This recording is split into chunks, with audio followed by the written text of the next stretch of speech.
रायगड सम्राट अल्पावधीत लोकप्रिय ठरलेले रायगड सम्राट रयतेच्या सेवेसाठी सदैव पुढे। रायगड सम्राट राजकीय, सामाजिक, शैक्षणिक, शेतीविषयक अचूक बातम्यांसाठी रायगड सम्राट न्यूजला सबस्क्राइब करा। सुधागड एज्युकेशन सोसायटीचे पालीचे के.आ. बांठिया माध्यमिक विद्यालय, एन.एन. पालीवाला उच्च माध्यमिक विद्यालय व एस.सी.एस. इंग्लिश माध्यम नवीन पनवेलला एका भव्य समारंभात आयएसओ नामांकन प्रदान करण्यात आले। विद्यालयाच्या उत्तम गुणवत्तेसाठी प्रत्येक पैलूंचे दर्जेदार व्यवस्थापन करण्यासाठी सर्वोत्तम दृष्टिकोन अनेक वर्षांपासून शाळेने स्वीकारला आणि त्या दृष्टीने शाळेची वाटचाल सुरू आहे। राज्य व देश पातळीवर विद्यालयाचा नावलौकिक उंचावण्यासाठी विद्यालयाने शिक्षणाच्या दर्जाबरोबरच अनेक बाबींवरती काम करून अपेक्षित बदल स्वीकारलेत। त्याचीच प्रचिती आज या विद्यालयाला आयएसओ नामांकन मिळत आहे। रायगड जिल्ह्यात सुधागड एज्युकेशन सोसायटीची अनेक विद्यालये असून आयएसओ नामांकन मिळवणारे संस्थेचे हे पहिलेच विद्यालय आहे। कार्यक्रमाच्या अध्यक्षस्थानी सुधागड एज्युकेशन सोसायटीच्या अध्यक्षा सन्माननीय गीताताई पालरे या होत्या। त्यांनी आपल्या अध्यक्ष भाषणात प्राचार्य माळी सर आणि संपूर्ण स्टाफचे अभिनंदन केले आणि विद्यालयाचा उत्तरोत्तर उत्कर्ष घडवण्यासाठी कटिबद्ध राहण्याचे निर्देश दिले।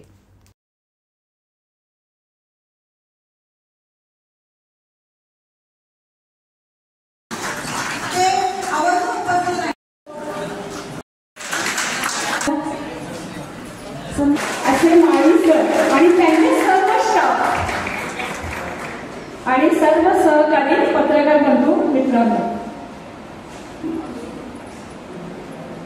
दादासाहेब लिमणे, माझे पप्पा ओसवासाहेब, रवी लिमणे, सर्व संचालक, आज जरी ते कोणी उपस्थित नसलं तरी त्यांची नावं मला आज मुद्दाम घ्यावीशी वाटतात। आज माळी सर, मी तुम्हाला एकच सांगेन, मी तुमच्याकरता इथे आल्यानंतर मला 2 ओळी, म्हणजे तुमच्या सगळ्या गुरुजनांसाठी मला 2 ओळी बोलाव्यासं वाटतं। गुरु ब्रह्मा गुरु विष्णू गुरुदेव महेश्वरा गुरु साक्षात परब्रह्म तस्मै श्री गुरुवे नमः। खरं तर आज या नामांकनामुळे संस्थेची मान खरोखर उंचावली गेलेली आहे। मला माहिती नव्हतं की हे नामांकन इतकं खूप सुरेख आणि इतकं छान आहे।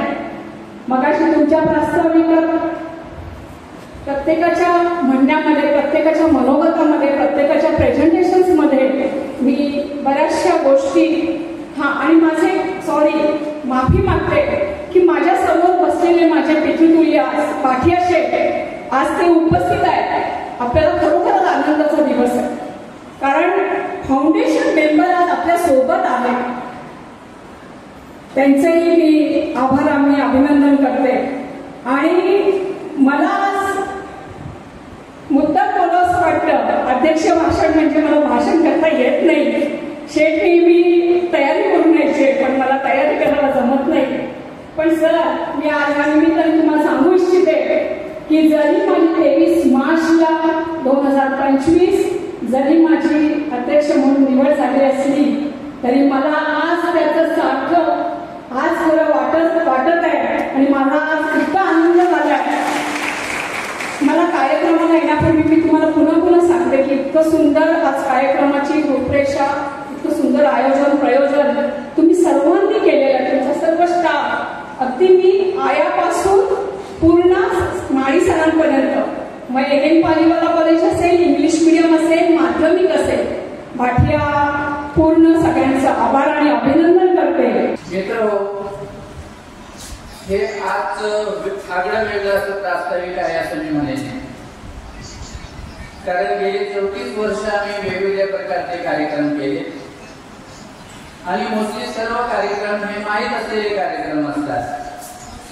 सांस्कृतिक कार्यक्रम असेल, प्रशिक्षण शिबिर असेल, कार्यशाळा असेल, मुलांचा कार्यक्रम असेल किंवा बक्षीस वितरण असेल, पण आम्ही आयएसओचं कार्यक्रम केलाच नव्हता, कारण आम्हाला आयएसओ मिळालेलंच नव्हतं।